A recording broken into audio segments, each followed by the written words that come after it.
This guy reached out to my producer, Michael, about a podcast that he recorded called Natural Life. Natural Life is about this guy named Christian who's currently locked up in the Michigan prison system for natural life, for killing a man when he was 18 years old back in the early 90s. It's a good podcast from Christian's point of view because it deals with his life, it deals with his struggle, it deals with his loneliness and his pain. And a lot of it is reminiscent of what I've gone through and what I'm dealing with in here. The only difference is because of the documentary I was in, because of the podcast I was in, the podcast I'm doing, I've met some really good people around the world that have given me hope. They've helped me. They've been such a blessing to me. They've given me new ideas, new ways of thinking, new ways of seeing things. They've added a broader perspective to my life, and it's enriched my life in innumerable ways. So I highly encourage you to go and check out Natural Life. And for those of you who maybe are willing to take a chance on a guy, reach out to Christian.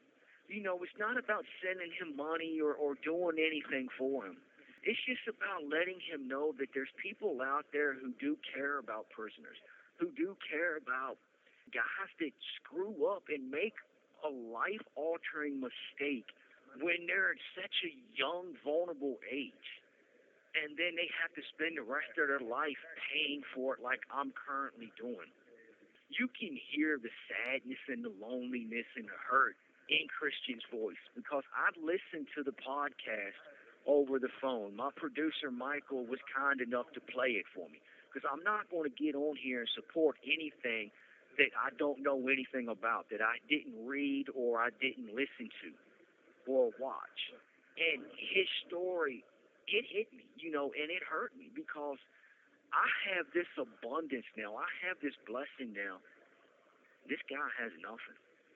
I mean, this guy is really struggling. So if you can find it in your heart, listen to his podcast and maybe find a way to reach out to him.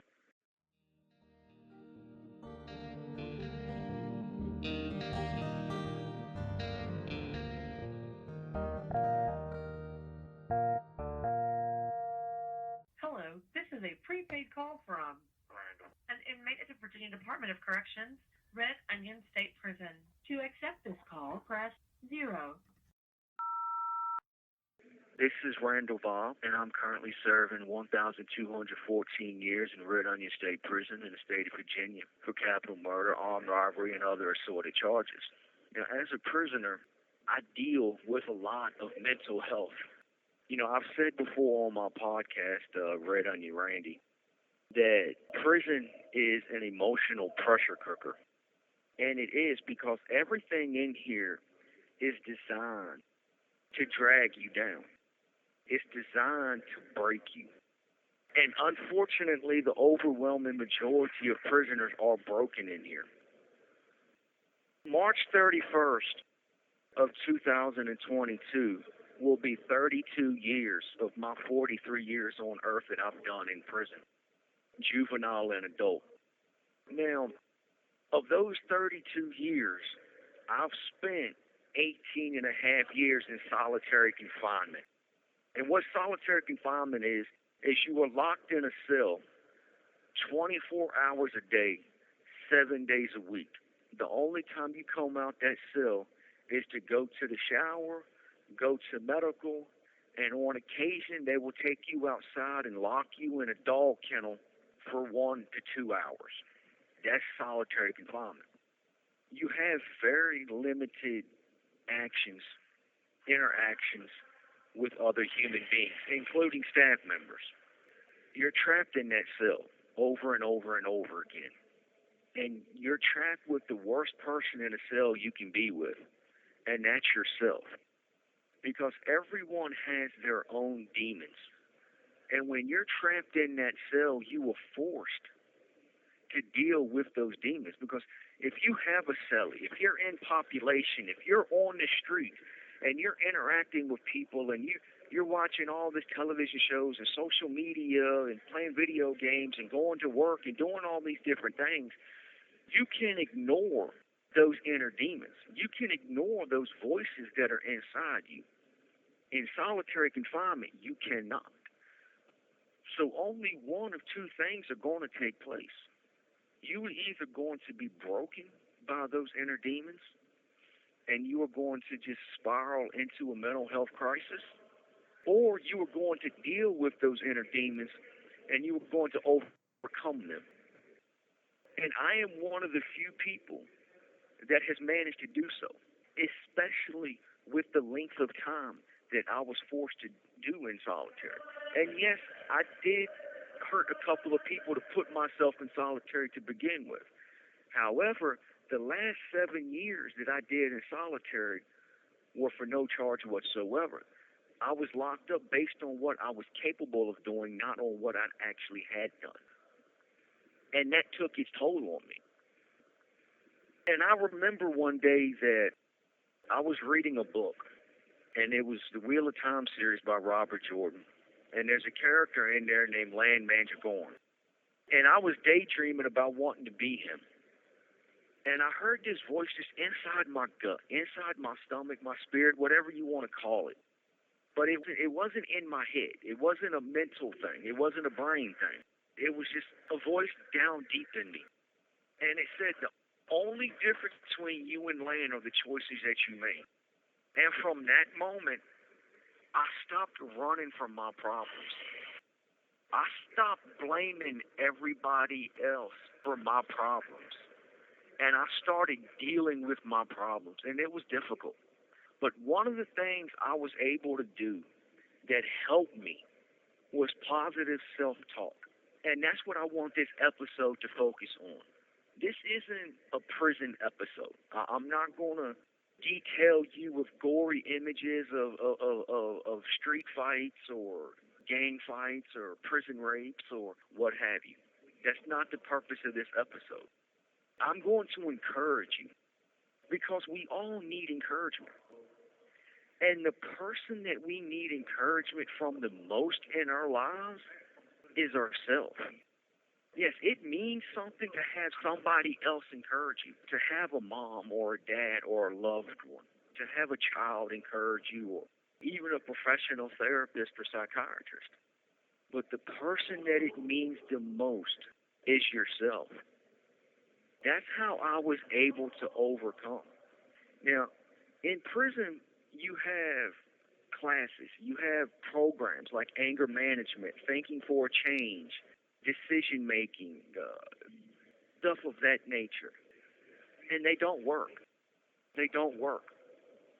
What works is looking in that mirror and saying, okay, who and what am I? And you have to be honest. You cannot lie to yourself. You cannot deceive yourself. And most people would think, oh, well, that's impossible. You know whether you're lying or not. Trust me when I tell you this. You can deceive yourself. You can get to a point where you believe a lie so much that that lie becomes your truth.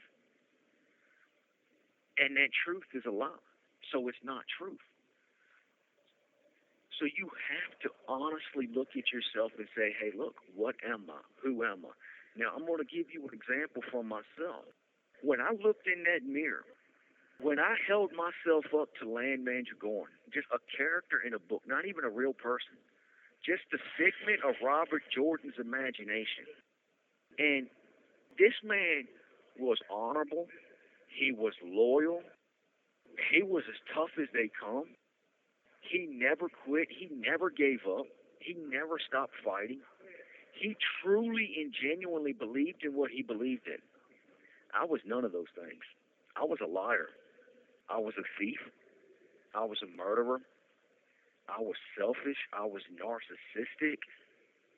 I only cared about myself. I only cared about what I wanted, what I needed. I only cared about my image. I was vain.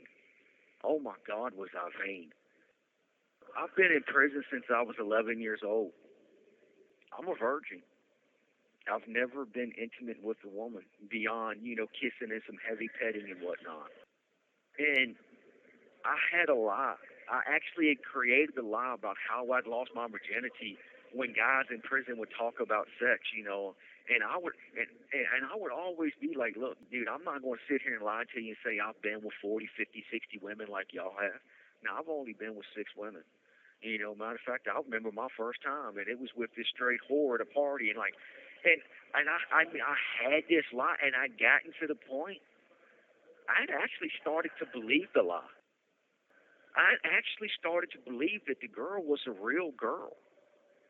It was a real person. She had a name.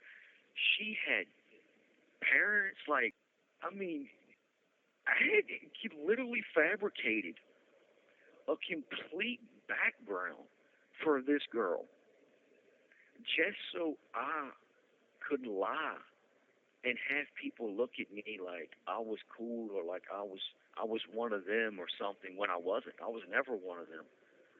And looking back on it now, I realized I didn't even want to be one of them. I was just too stupid to realize it. But because I felt so bad about myself, I had no self-esteem. I had no self-belief. I had no self-confidence. There was nothing good in me at that point in my life. There was not one good thing about me. But when I heard that voice saying the only difference between you and land are the choices you make, it woke something up inside of me. And I'm hoping that hearing this from me is going to do the same for you, that it's going to wake something up inside of you. And that it will give you the courage to look in that mirror and face those inner demons. And one of the things that helped me the most was positive self-talk. And I started talking to myself in the mirror. I would literally stand in the mirror and I would look myself in the eyes. And I would talk to myself and say, you know what? You can do this. It's okay to fail because you're going to fail. Just don't quit. Don't give up. Don't stop. That's the worst thing you can do is to quit, is to stop, is to give up. But if you keep standing in that mirror and saying, hey, man, you're worth it. You're a good person. You can do better. And you need to do better. But at the end of the day, you are a good person. So tell yourself that constantly. This is where people go wrong with positive self-talk. People think that they have to believe it right away, that it has to be immediate. No, it doesn't. And it wasn't for me. When I first started saying I was a good person, when I first started saying I was no longer a criminal, when I first started saying I was no longer a liar, when I first started saying I was no longer a piece of shit, I was no good, when I first started saying those things, I didn't believe them. But I kept saying them over and over and over again until I did started to believe them. And then once I started to believe them, I started to become those things. I started to grow in self-esteem and self-confidence. I started to believe in myself. I started making good choices. I started to control my emotions. I started to control my own narrative. I started for the first time in my life to write my own story. And because I was able to write my own story, I was able to overcome those demons. I was able to overcome my past. I was able to stop blaming my parents for my problems. I was able to stop blaming society. I was able to stop blaming the government. I was able to put the blame squarely where it belonged, on my own shoulders. And if you really, truly want to grow. Now, look, let me tell you something about life that I've learned in here. Everyone who takes the easy path in life, you do not live. You merely exist. You merely make it through one day to the next, and that is not living. The only way to truly live in this life is to live through the pain. Because pain and experiences and heartache and failures and successes and love and joy, all of those things is what makes life so beautiful.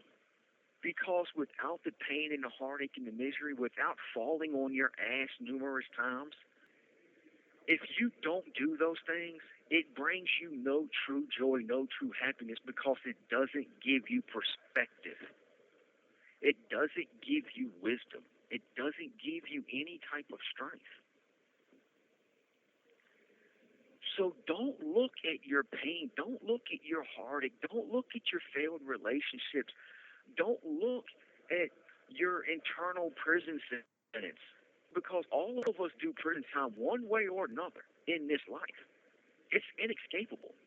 You are going to be a slave to your emotions until you learn how to control your emotions.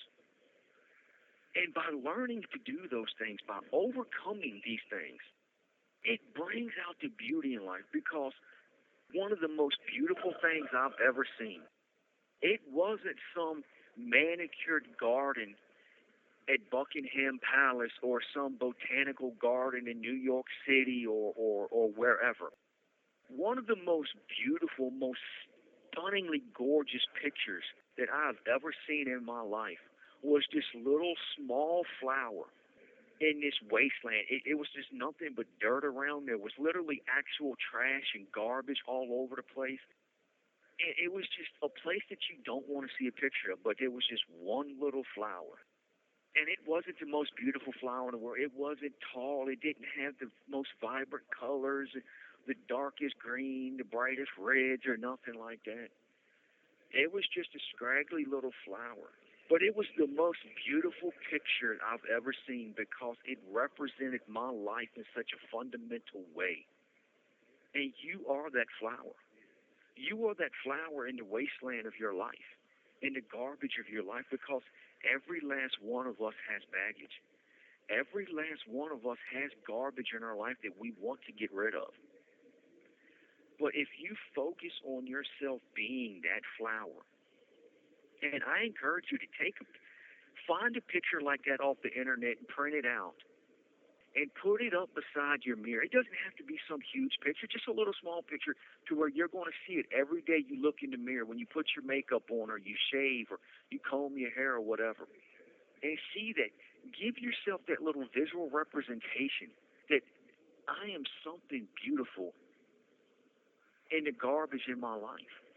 And tell yourself these things over and over again. I can do this. I will do this, because guess what?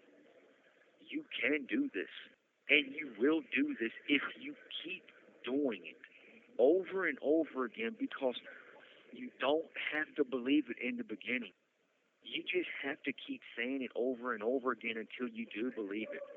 Write your own narrative, because I've done it in prison. And Red Onion State Prison is considered one of the worst supermax prisons in the world.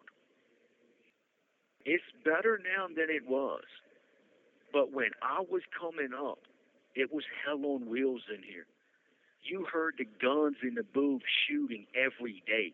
People were getting beat up every day. People were fighting every day. People were getting stabbed every day. People were up here getting raped on a regular. You have 1 minute remaining. I had to go through a whole lot of stuff in my life to get to the point where I'm at. And if I can do it, and the sad thing is to say, even still in prison, I'm one of the most well-adjusted adults you'll meet. And it's because I wrote my own narrative. It's because I started talking to myself and saying good things about myself. Now I no longer lie. Now I walk this yard with my head held high and my shoulders back. I know who and what I am. And it's because I wrote my own narrative. And that narrative, I'm a good person. And that's who I will always be. And you can do the same. So believe in yourself. And if you don't believe in yourself, I'll believe in you for you. Because we're in this together, people. And we have to help one another. So help yourself so that you can help someone else. God bless you. And truly,